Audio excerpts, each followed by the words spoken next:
Olá, estamos iniciando mais uma edição do TV Brasilagro, programa produzido nos estúdios da STZ TV UHF, canal 59, Sertãozinho, estado de São Paulo. Você pode assistir a íntegra de todos os nossos programas visitando o nosso site brasilagro.com.br.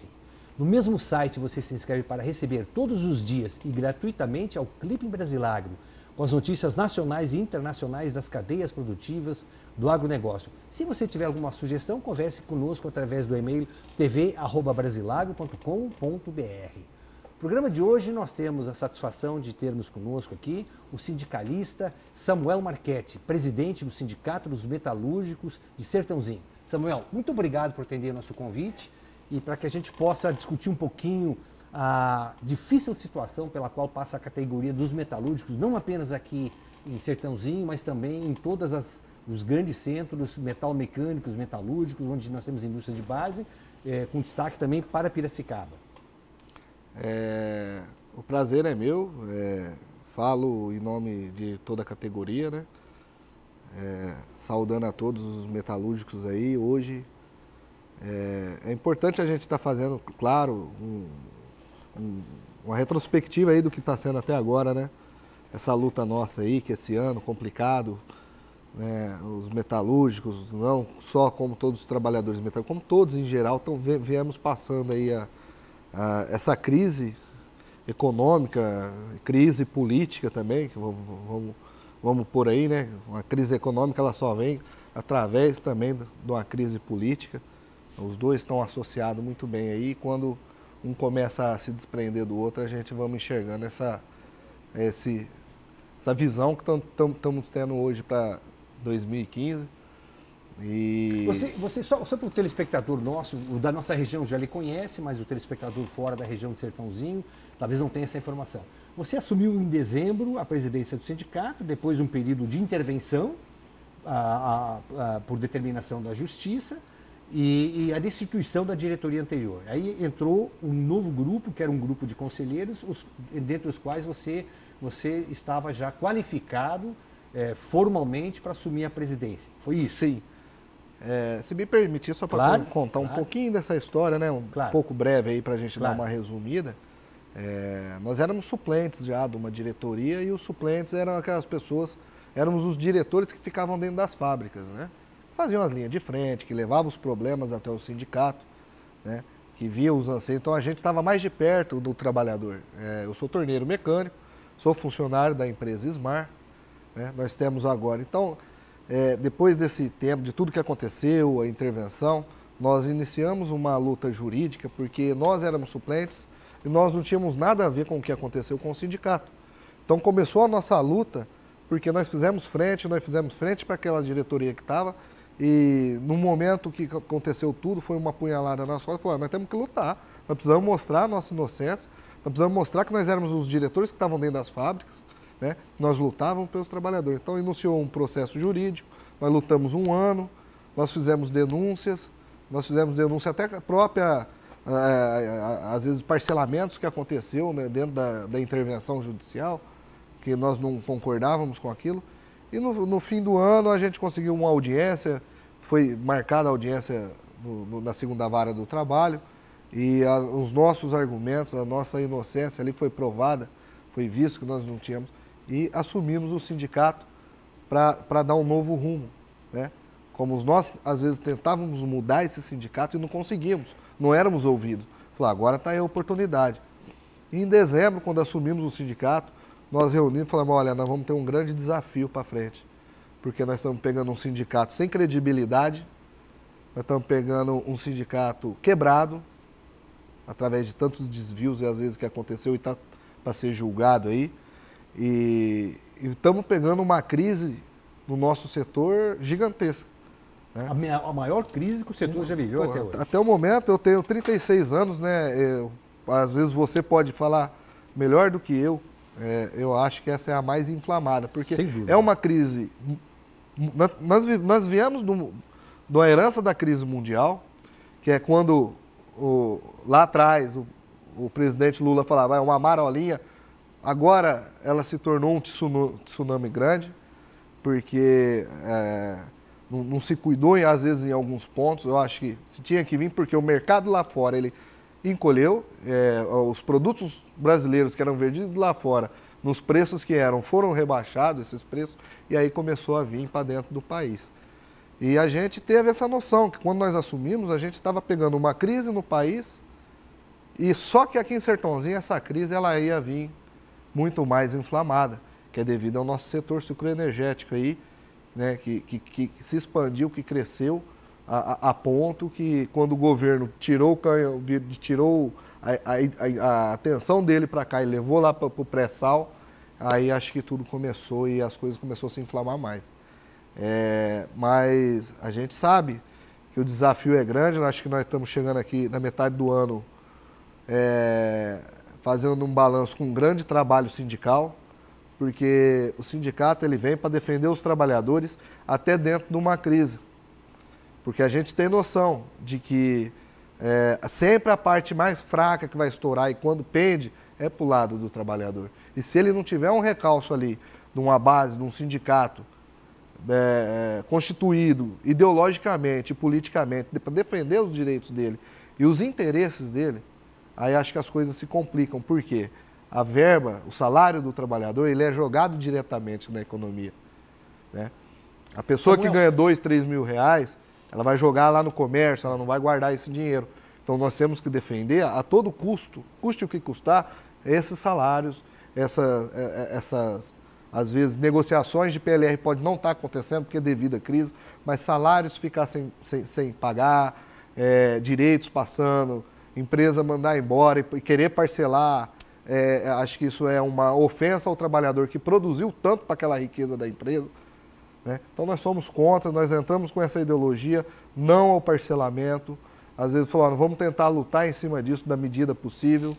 E acho que até agora a gente conseguimos chegar a alguns objetivos, sim, porque a gente consegue enxergar o trabalhador e falar, olha, há tanto tempo a gente não via um sindicato tão presente e vestindo a cara da categoria, né? E uma das demonstrações disso que você está dizendo, Samuel, foi quando você, com pouco mais de um mês, como presidente do sindicato, foi um dos organizadores daquele grande movimento do dia 28 de janeiro, quando se parou Sertãozinho, onde inclusive o seu bom relacionamento com a força sindical fez com que nós trouxéssemos aí 5 mil dirigentes da força sindical para atuar junto às indústrias, junto ao comércio, junto aos produtores de cana também, e aquele movimento que parou o Sertãozinho durante mais de 3 horas. Foi o primeiro resultado prático disso que você está falando agora. Sim. Logo que chegamos no sindicato, estava acontecendo aquelas reuniões do pacto. Do pacto, exato. Né? E o pacto estava sem a representatividade sindical, porque nós estávamos no meio de uma intervenção judicial aí. Assim que aconteceu, dali o pessoal já estava falando, olha, nós precisamos de fazer um movimento grande em Sertãozinho, e sem dúvida nenhuma, eu acho que era a hora de unir a força da empresa e do trabalhador, porque todos estão sendo prejudicados com a má gestão, às vezes, de um governo, que passa também agora aqui a nossa indústria, nosso setor sucroenergético. Eu falei, olha, vamos sim, vamos abraçar, vamos chamar o trabalhador para a rua, a empresa tem que participar, tem que liberar os seus trabalhadores, e nós vamos dar um grito de chega, que nós estamos aqui, Sertãozinho é um exemplo para a nossa região inteira, né? E aí, imediatamente, já fizemos contato, já conversei com o pessoal da Força, conversei com o Cláudio Magrão, que é o presidente da nossa Federação dos Metalúrgicos, no qual nós somos 54 sindicatos no estado de São Paulo. Aliás, deixa eu lhe interromper, que o meu papel é esse. Por uma casualidade, nessa semana eu abri a página da Federação dos Metalúrgicos na internet, e de cara eu dei um vídeo que foi produzido desse movimento que você foi coordenador local. Está na capa da página da federação. Isso, o que mostra da importância também para a própria federação, claro, do estado de São Paulo, o movimento realizado aqui na cidade. Ainda tem lá, as fotos ficam lá, porque todos sabem da importância, né, que é esse setor nosso. Tem o que esconder. A tecnologia que foi gerada, os trabalhadores que se desenvolveram aqui, engenheiros, mecânicos, é uma tecnologia que só aqui tem. É uma mão de obra qualificada que só Sertãozinho tem. E todos, e acho, o país tem esse conhecimento do nosso potencial aqui. E a gente não poderia deixar quieto. Então, você vê a atenção lá da capital, está interessada, sabe a importância desse ponto do nosso estado, do interior. E por isso que a gente não poderia deixar de estar fora dessa luta. Nós fizemos uma grande mobilização, foi boa no dia 27 de janeiro. Eu nunca vou esquecer dessa data, porque foi o que nós chegamos, a gente tinha acabado de assumir o sindicato, e falou, olha pessoal, nós reunimos, falou, olha, agora nós vamos partir para a luta. Só que essa luta ela vai ser diferente. Nós vamos estar agregando forças, tá? Nós vamos estar dando as mãos, às vezes, com empresas e puxando isso para cá. Mas só que num discurso que eu fiz lá, o Kinak, eu lembro no caminhão de som lá, eu fui um dos primeiros e peguei ali e sabia que tinha muitos a falar ali. Eu falei, olha, eu quero ser bem breve, mas eu quero ser direto. E que eu falei que, e isso eu levo até hoje essa mensagem aos trabalhadores. Estamos aqui, é um momento histórico que foi naquela luta. Sertãozinho vai ficar registrado nisso. Trabalhadores vão ficar registrados, o símbolo dessa luta. E uma crise, eu acho que temos que dar a mão. Mas uma crise também, ela não dá o direito de passar em cima de direitos trabalhistas. Então isso o sindicato falou, nós estamos aqui, nós estamos lutando, mas vamos ter cautela porque direitos foram conquistados através de luta, através de sangue. E nós não poderemos deixar isso acontecer. O sindicato ele é fiel ao seu trabalhador. Tanto é que depois desse tempo, nós fazendo um balanço, nós tivemos já, infelizmente, greves aqui em empresas de nossa cidade, por falta de salário, por falta de planejamento da empresa, uma administração, às vezes, que não tem um pé no chão, como outras empresas têm aqui em Sertãozinho, empresas sólidas, que planeja, sabe que um dia vai ter uma crise, tá? Acho que a economia ela tem altos e baixos, tá? Nós vamos sair dessa crise, às vezes, pode ter certeza que nós vamos recuperar, nós vamos voltar a crescer, mas vai chegar outro tempo lá na frente que vai ter essa queda. A economia é desse jeito, é o capitalismo, ele gira dessa maneira, né?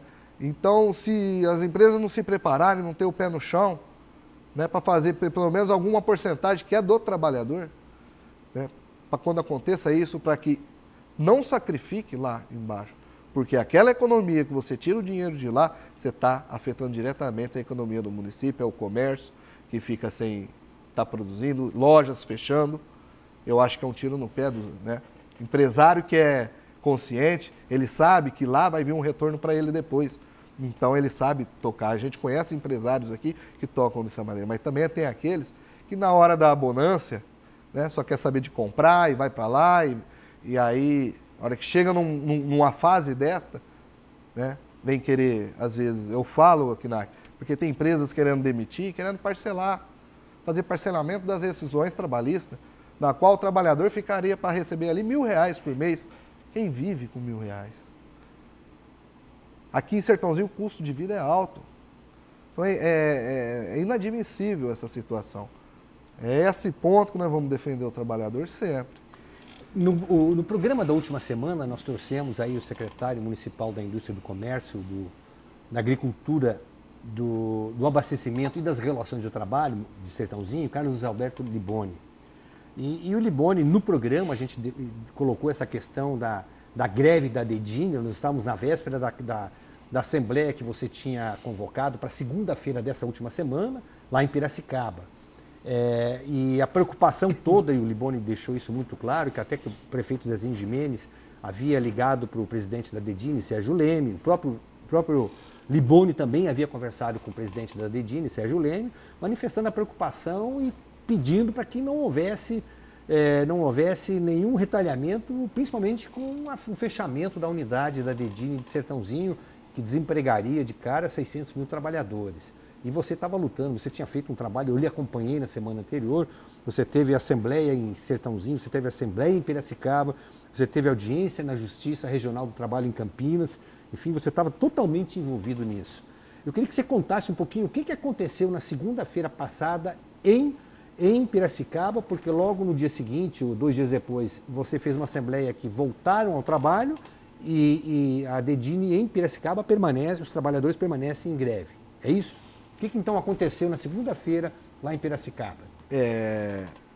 A gente já vinha, antes dessa greve, a gente teve uma outra que ficamos 32 dias. Essa greve da Dedini, ela vem, como todos sabem e divulgamos nos nossos jornais também, que é atraso de pagamento. 2 meses, pessoas com férias com mais de 60 dias sem receber. A pessoa está sem dinheiro em casa, está sem alimento. Então isso já provoca um desconforto ao trabalhador dentro daquela empresa. E o trabalhador decidiu que não iria produzir mais enquanto estaria sem receber o seu salário, porque ele estava produzindo, o dinheiro que estava entrando estava sendo destinado às vezes a outras partes da empresa, a Piracicaba. Porque haviam pedidos, haviam encomendas dentro da unidade Sertãozinho, sim, né? Sim. Já... Não pode argumentar que é falta de encomenda. Não, o pessoal fala, olha, a gente teve até fazendo horas extras esses tempos para trás, pô. Então fica difícil. Então, daquela vez, na última, a gente foi à justiça, foi feito um acordo no TRT 15, lá em Campinas, com a desembargadora, e ali nós saímos acordados que a empresa, esse último salário, ela iria estar pagando às vezes em 3 vezes, mas isso teria que ser passado por assembleia. Certo. É o que fizemos, nós levamos à assembleia, o trabalhador concordou, deu um voto de confiança à empresa, retornou ao trabalho naquela época, a empresa foi e não cumpriu esse acordo feito lá na justiça. Ela não cumpriu e não cumpriu também esse pagamento que venceu agora, no dia 5. Então, aí perdeu toda a credibilidade com seus colaboradores da empresa. O trabalhador não acreditou, não acredita mais na empresa de que ela vá pagar. Por quê? Porque a promessa não paga a conta do supermercado, da farmácia, né? É uma empresa que demite. Nós temos lá no nosso sindicato, vocês podem ver, muitas ações trabalhistas por falta de pagamento, porque demite e não acerta. Nós tivemos cerca de mais ou menos uns 400 demitidos por contrato determinado, ultimamente agora, que até hoje esse pessoal não recebeu. Isso só da Dedini? Só da Dedini. Isso aqui em Sertãozinho. Piracicaba tem também essa mesma margem, mais ou menos. Né? Então, nós entramos e tivemos que impetrar uma ação coletiva para esse pessoal, para tentar algum desbloqueio, para tentar alguma coisa, que é a garantia que esse pessoal tem para receber. Quando a empresa se nega a pagar, ela se nega a negociar, nós temos o nosso jurídico, está lá para o trabalhador, né? E fazemos toda essa parte. Agora, fundo de garantia que não deposita, várias questões que fez com que o seu próprio trabalhador acreditasse na empresa. Nesse momento, a empresa ela teria que ser mais transparente e mais clara com os seus funcionários, para passar nessa crise. Pô, nós vamos enfrentar uma crise, vamos enfrentar junto. Claro. Tá? A empresa está com dificuldade, vamos abraçar, porque é daqui que sai também o seu salário, o seu sustento. Claro. Né? Seria dessa forma, mas não é dessa forma que a empresa vem tratando. Perdeu a confiança, perdeu a credibilidade com os trabalhadores. Então ela precisa de fazer algo para reconquistar isso. Ela precisa começar a cumprir os seus acordos com os trabalhadores, porque eles cumprem com o seu trabalho. Eles, 7 horas da manhã, eles passam o seu crachá, fazem as suas produções, enriquecem seus patrões ali com as produções deles, e na hora que é o salário faltar, é inadmissível. Né? Então, o que aconteceu agora nessa segunda-feira lá em Piracicaba foi um movimento que aqueles trabalhadores ficaram sabendo que a empresa vai demitir e que não tem um plano de pagamento. Parcelado não tem como aceitar, porque ela já deve parcelado para os de trás já, do ano passado. Tem pessoas com 5 meses as parcelas vencidas. Temos que entrar com ação para executar. Então, os trabalhadores lá foram às ruas, foram até a prefeitura. Nós iríamos até lá na segunda-feira, nós iríamos estar disponibilizando um ônibus aqui, os trabalhadores estão indo até lá, mas aconteceu de que o presidente da empresa, através do contato do prefeito, através de algum movimento, às vezes político aqui, tentar uma reunião com ele aqui. Então, nós conseguimos constituir na Dedini uma comissão de trabalhadores que, naquele momento, o presidente viesse, que poucas vezes ele veio aqui nessa unidade. Então, ele esteve lá e aí onde nós fechamos uma conversa de horas ali, saímos com um acordo e o trabalhador deu mais um voto de confiança à empresa. retornou ao trabalho. Isso foi na quarta-feira? Na quarta-feira. Então, nessa data de hoje, teria que estar sendo pago agora uma outra equivalência do acordo. E os trabalhadores, eles já têm em mente que se isso não for cumprido, vai voltar a parar novamente. Então, Piracicaba, na segunda-feira, fez esse movimento. Piracicaba parou totalmente? Parou, fundição, parou tudo. Né? Conseguiram uma reunião com os acionistas da empresa, que deve ter sido na quinta-feira, e acho que até na sexta estariam aguardando uma resposta. Piracicaba tem uma nova assembleia às 7 horas da manhã, na segunda-feira, para tratar, para ver o que vai andar. Porque a empresa está num ponto que ela não tem força para continuar tratando os trabalhadores dessa maneira. Ela vai perder a tua mão qualificada, ela vai perder a tua produção, tá? A crise vai passar, tá? Ela tem perspectivas de serviços, então ela tem que adequar isso já. Né? Não tem como. Chega, trabalhadores não aguenta mais. Ele sabe que o nosso setor está em crise, mas ele sabe que seus direitos, ele precisa de lutar por eles. Você participou dessa reunião com o presidente Sérgio Leme, o presidente da Dedini? Participei. O que ele argumenta para justificar essa inadimplência da empresa e essa falta de cumprimento dos acordos? Acordos não formalizados apenas com o sindicato, mas acordos formalizados junto ao Tribunal Regional do Trabalho. Eles alegam a queda na carteira de vendas, toda essa coisa e tal que uma crise pode estar gerando, né?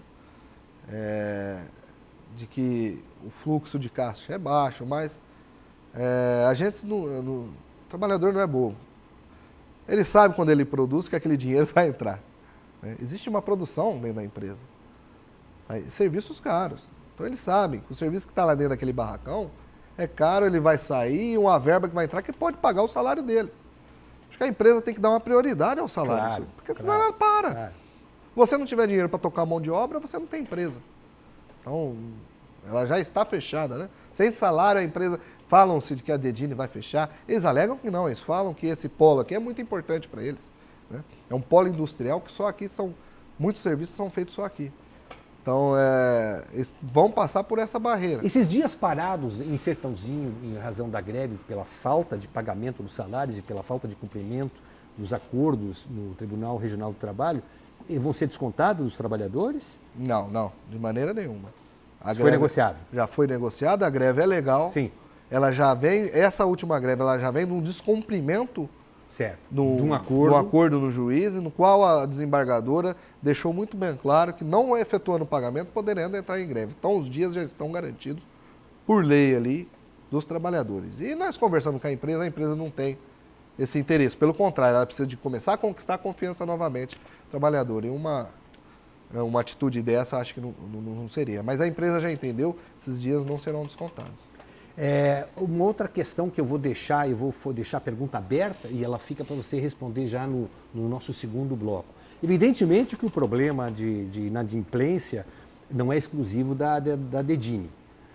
Até porque a gente sabe que já são quase 90 usinas que fecharam, são quase 70 em recuperação judicial. Ou seja, nós temos aí um universo de 150 usinas que estão deixando de trabalhar. Num recente evento promovido pela Exalc USP em Piracicaba, o diretor do Banco Itaú BBA, Alexandre Figliolino, colocou que, tirando as usinas em recuperação judicial, tirando as usinas que já fecharam, outras 100 usinas estão no limiar do para ou não para. Quer dizer, vão ter muita dificuldade de poder continuar. E evidentemente que uma usina fechando, ela traz um prejuízo para a indústria de base, para as indústrias que fornecem, que é o Parque Industrial de Sertãozinho em Piracicaba, fornecedores de cana e comércio em geral. Né? Então a pergunta que eu vou lhe deixar em aberto exatamente é essa. O que dá para esperar nos próximos meses em razão do recrudescimento da nossa crise? Mas isso você me responde já na abertura do próximo bloco.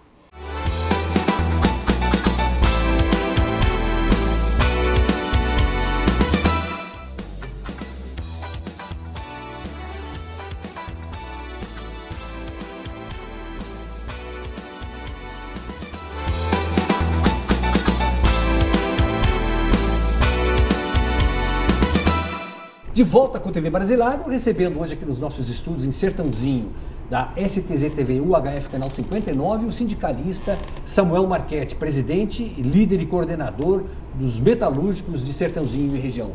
Samuel, tudo indica que as previsões mais otimistas de que o setor sucroenergético só vai voltar ao equilíbrio a partir de, há dúvidas, 2017, 2018, aposta-se mais em 2018. Isso se houvesse uma mudança da postura da presidente Dilma Rousseff em relação ao setor.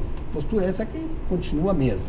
Quer dizer, faltam políticas públicas, falta enxergar e valorizar o setor, e isso também não é só culpa da presidente, eu reputo isso muito culpa também por parte dos empresários e das lideranças empresariais do setor, que praticamente nada tem feito para que possa haver uma melhor interlocução com o governo federal. Não adianta ficar sentado esperando em seus gabinetes, ou subindo e descendo em aviões e ir a Brasília lá entregar documentos mostrando a gravidade da situação. Precisa realmente o setor se valorizar e saber se posicionar. O lado empresarial, o lado dos trabalhadores, todas as conquistas feitas a favor do setor até agora foram feitas exatamente em função da pressão dos trabalhadores. Então a pergunta que eu lhe faço é a seguinte: o diretor do Banco Itaú BBA, a Alexandre Figueiredo, numa palestra recente na Exalc USP em Piracicaba, falou que além das 90 usinas fechadas, das 70 em recuperação judicial, outras 100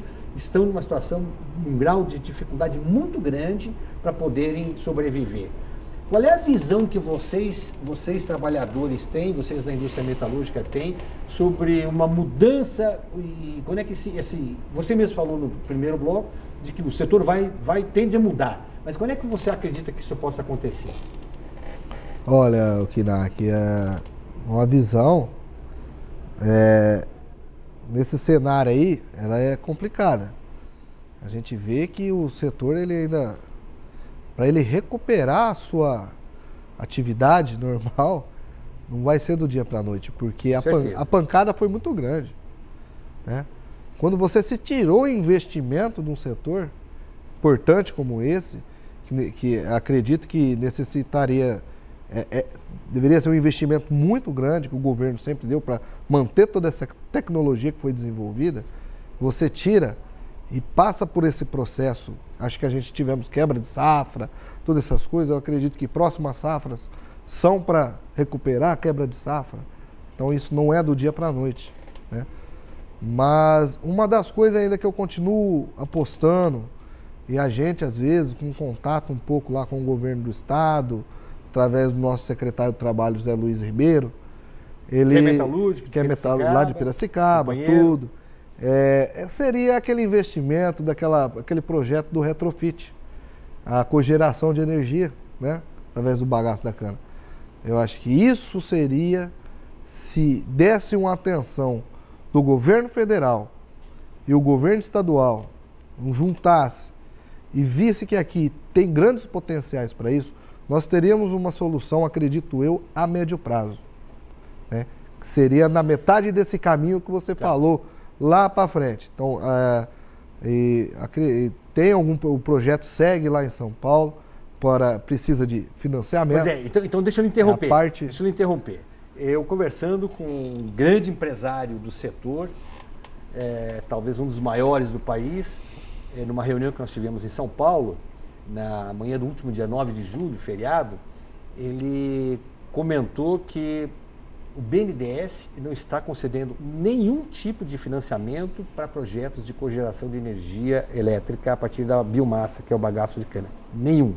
Ele citou casos, inclusive, eu não estou falando de indústria que não tenha o perfil de tomador de empréstimos, quer dizer, que tem alguma dificuldade, ou não recolhe impostos, ou tem títulos protestados. Não, usinas top, quer dizer, usinas que têm crédito nacional e internacional, mas não tem acesso à rede de financiamento do BNDES.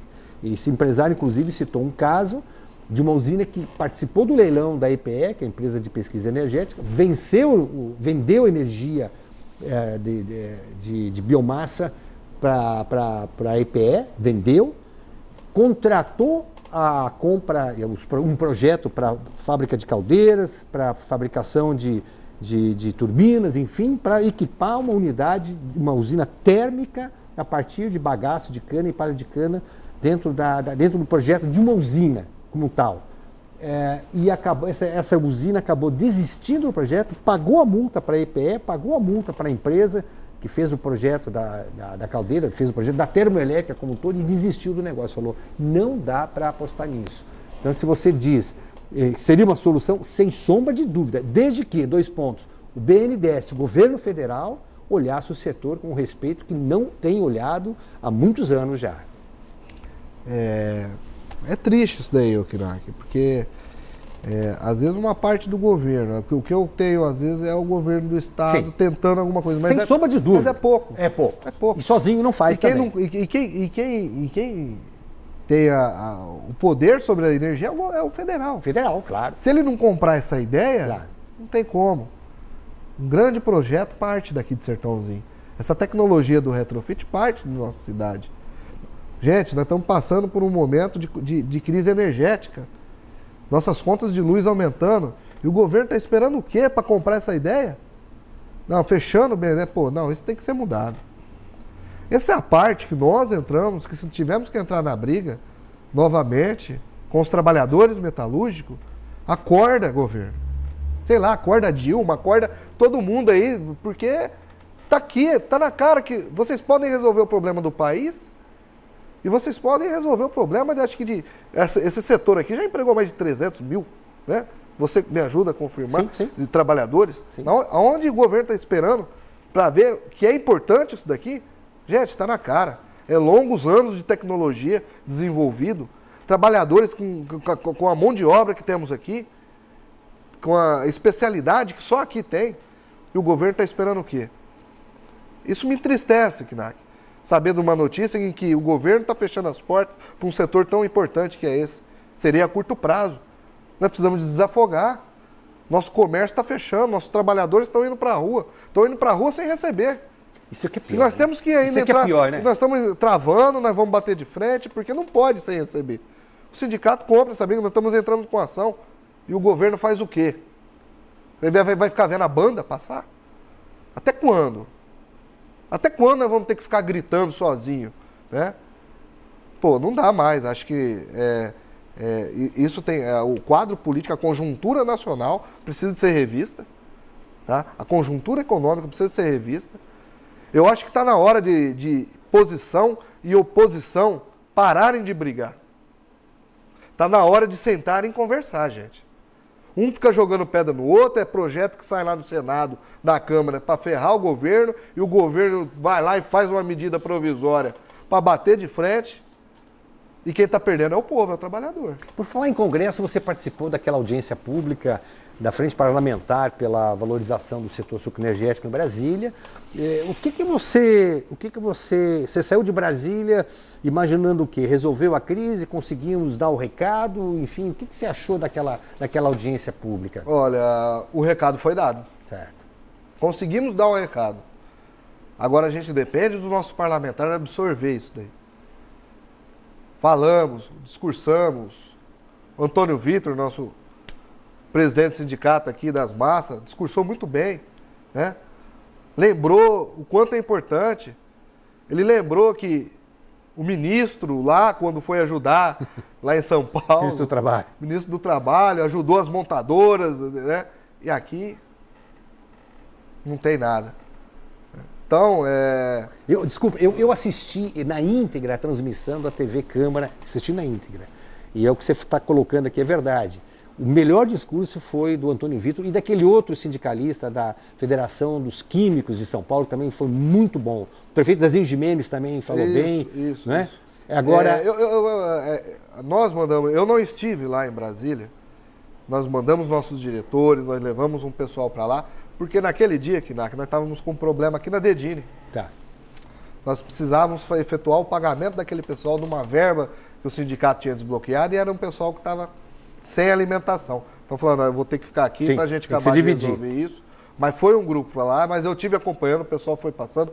Eu tive, né, longe, mais perto lá. Certo. Um dos melhores discursos foi do Antônio Vitor. lembrou muito bem a nossa importância. Espero que os parlamentares tenham pego isso, mas isso foi uma ideia que levamos e eles têm que abraçar, eles têm que levar para frente, e não é fácil. Claro. Não é fácil. Deixa eu lhe perguntar uma outra coisa. Além de Dedini, quantas outras empresas você acompanha que tem dificuldade hoje em Sertãozinho de pagar salários? E de demitir e poder cumprir os acordos das rescisões rescisórias? Olha, Kinak, nós estamos com algumas empresas aí, né? Não é bom, às vezes, a gente ficar... Mas temos a Smart, que agora está começando a adequar os seus salários. Os trabalhadores parece que começaram a acreditar de novo na empresa. Agora até demissões pode estar acontecendo aí, empresas querendo demitir e parcelar, isso nós não vamos aceitar. Nós vamos pro pau. A Justiça do Trabalho em Sertãozinho tem conseguido acompanhar todas essas demissões aí? Sim, sim. Deve ter audiência todo dia, toda hora, todo momento. Lá está abarrotado de processo. Só que o sindicato está entrando, tem um tucho assim, ó. Né? Então, a gente acredita que o judiciário sobrecarrega agora, devido a essa crise, empresas demitindo, muitas denúncias acontecendo, né? E as pessoas acessando a justiça para receber os seus direitos. Os demitidos, eles têm novas oportunidades de trabalho, de emprego na nossa cidade ou não? Olha, o que nós viemos acompanhando é muito pouco. Tá? Nós temos demitidos aí com cerca de 2 anos aí ainda parado, né? Empresas que entraram em recuperação judicial, que até hoje esses trabalhadores não conseguiram receber suas verbas rescisórias devido à lei da recuperação judicial, que impede, que só faz o pagamento após a assembleia dos credores. É uma lei que vem para tentar recuperar a empresa, mas ao meu ponto de vista ela vem nessa parte... Ela engessa o direito do trabalhador. Ela engessa os direitos trabalhistas. Verdade. Eu acho que ela é de 2005. Né? Eu acho que quando essa lei ela foi aprovada, não teve um sindicalista, não teve uma central sindical, não teve uma entidade de classe que se atentou, um deputado que se atentou a essas questões trabalhistas dentro da recuperação judicial. Porque ela engessa. Você foi demitido, você tem um valor a receber, o juiz bloqueia e impede esses pagamentos para esse pessoal e ele só vai fazer conforme o plano de recuperação judicial. Pô, plano de recuperação judicial vai tempo. A comida do cara é essencial na hora. Ninguém se atentou a isso. Essa lei ela passou lá, foi aprovada, acabou. Eu lembro que eu tive estudando um pouco isso daí.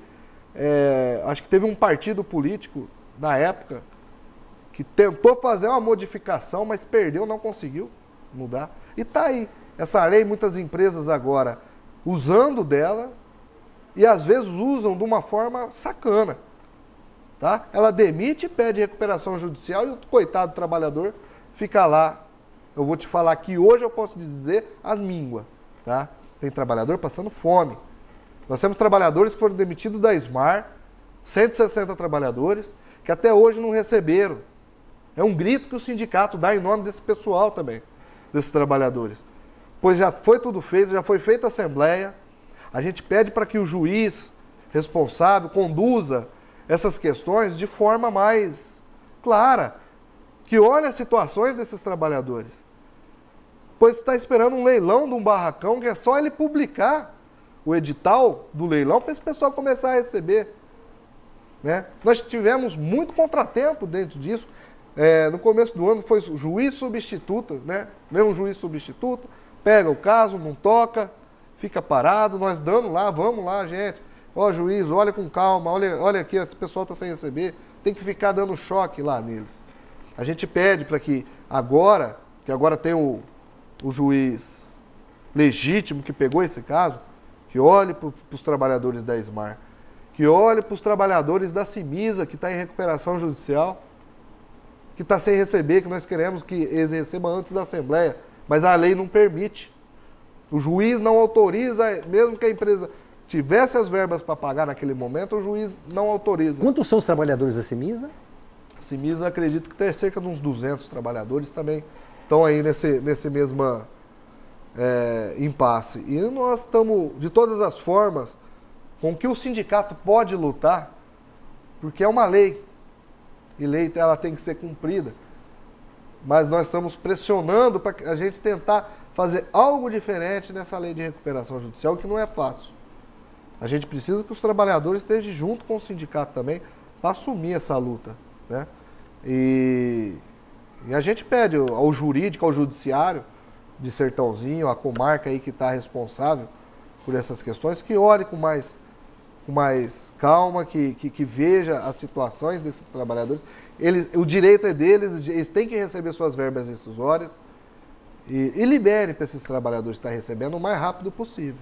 Samuel, você colocou com muita propriedade aí, falando da extinção de postos de trabalho.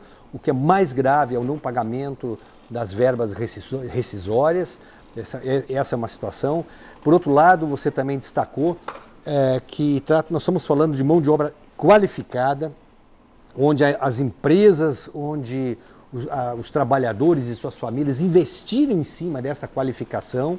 Então, nós estamos falando de extinção de postos de trabalho qualificados, mas talvez uma das coisas mais graves dessa crise toda, e aí ninguém se preocupa com isso, pelo menos ninguém coloca isso de uma maneira muito clara, e nós vamos falar isso agora, nós dois aqui, que é o que outro dia, num evento em Ribeirão Preto, o professor Marcos Fava Neves, da FEA USP em Ribeirão Preto, chamou a atenção dizendo que ele, na condição de professor da USP, estava muito preocupado de verificar que a cada grupo de formandos em economia, em ciências contábeis,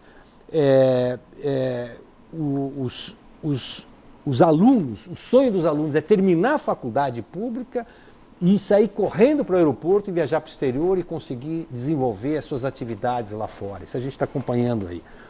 Poucas são as famílias que hoje não têm um conhecido, ou um parente, ou um filho que também já não esteja com a sua mala a caminho do aeroporto para sair do Brasil porque não consegue enxergar nada que tem aqui. Ele pergunta o seguinte: um filho de um trabalhador demitido ou um filho de um trabalhador onde o pai não recebe salários, ele sonha em seguir a carreira do pai, ele quer ser metalúrgico numa das empresas de Sertãozinho ou de Piracicaba?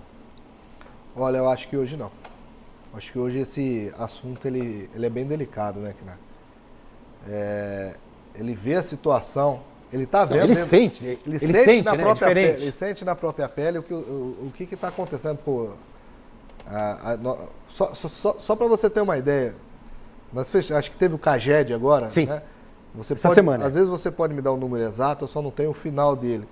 Mas acho que 1.500 e poucos, 1.516 postos de trabalho foram fechados aqui em Sertãozinho, de janeiro até agora. A maioria desses postos de trabalho está incluído o soldador metalúrgico, que fechou. Então você pega um filho de um soldador, vai responder. Porque o soldador hoje aqui em Sertãozinho, qualificado, ele tem um salário digno, né? E às vezes eu mesmo, né? Eu sou metalúrgico, meu pai era soldador metalúrgico, meu saudoso pai. Por que você seguiu a carreira do seu pai? Porque o momento era diferente, a época era diferente. Ele era soldador metalúrgico, ele foi sindicalista, eu acompanhei toda essa trajetória com ele, e cá estou, né? E mas, os filhos seguem. Eu lhe perguntei, um filho seu seguiria a sua carreira hoje? Eu acho que não. Né? Eu sou torneiro mecânico, né? E às vezes eu tentaria... Você como pai, né? Como pai, tentaria... Olha, filho, a situação é... Hoje o mercado ele é mais competitivo, né? Mas por quê? Porque eu acho que estamos abandonados aqui. E aí cadê o governo que vem aqui dar uma mão pra gente, pegar, abraçar esse pessoal? Onde você vai, o pessoal está indo para fora, deve estar correndo daqui, eu não quero, eu vou formar e vou embora. Vou dar linha, porque esse setor não será que está sendo atraente? Então, nós não podemos deixar isso acontecer. Eu não sei se você concorda comigo, mas talvez o maior peso desta crise toda é essa imposição pela necessidade criada. Vamos voltar, nós temos que ser sinceros perante o nosso telespectador. O governo tem culpa? Tem sim, A presidente Dilma tem culpa, tem sim. O presidente Lula, no primeiro governo, apoiou o setor, no segundo mandato já esqueceu do setor. Então o governo tem parte de culpa, mas o empresariado também tem muita culpa. Claro. Tem quem diga, o professor Marcos Fava Neves fala que os 70% é o governo, 50% são e 30% são os empresários. Há quem diga que está meio a meio, e há quem diga que é o inverso. 30% o governo e 70% os empresários. Nós temos empresas aqui em Sertãozinho sólidas, de pé no chão, que até hoje reduziu o mínimo possível o teu funcionário, porque está segurando e que sabe que vai passar. E ela, nesse momento, ela qualifica esse trabalhador. Então, se uma empresa tem essa ideia, por que as outras não? Claro. É claro que é culpa do empresariado. Tem empresa que chega em nós, olha, Samuel, tá certa a luta que vocês estão travando lá na Dedini, sim. Porque eu pago os meus impostos. Claro. É uma concorrência desleal, Eu pago o fundo de garantia, eu pago o salário dos meus funcionários em dia. E aquele lá que não está pagando, ele está sacaneando. E que muitas vezes no mercado ele vai lá, numa concorrência, ele baixa o preço, porque ele não tem esse custo. Esse é o desonesto, é o empresário desonesto. Exato. Tá? Esse empresário, nós temos que pegar ele, o sindicato está aí para catar nele mesmo. Claro. Né? Com certeza. E é culpa deles. É claro que essa crise, cada um tem sua, né? O único que não tem culpa dessa crise é o coitado do trabalhador. É verdade. É ele que leva. E talvez, eu estava dizendo que talvez o maior resíduo pernicioso, predatório desse processo da crise é exatamente isso. Não há mais renovação nos quadros de trabalhadores das indústrias como um todo. Isso significa que é um setor que, além de estar esfacelado, inadimplente, é um setor que caminha a passos largos para sua extinção. Esse é o termo certo. Quer dizer, a gente tem que estar preocupado com que, quando houver uma mudança que seja em 2017, oxalá que seja agora, ainda em 2015, mas passando 16, que seja 17, que seja 18, quais são as indústrias de base que poderiam estar prontas para absorver um novo ciclo de crescimento que é necessário? O Brasil hoje não tem petróleo, não tem gasolina, e não tem diesel e precisa produzir etanol e biodiesel para poder não só misturar, mas poder abastecer nos postos, no caso do etanol hidratado diretamente. Então o Brasil precisa disso, né?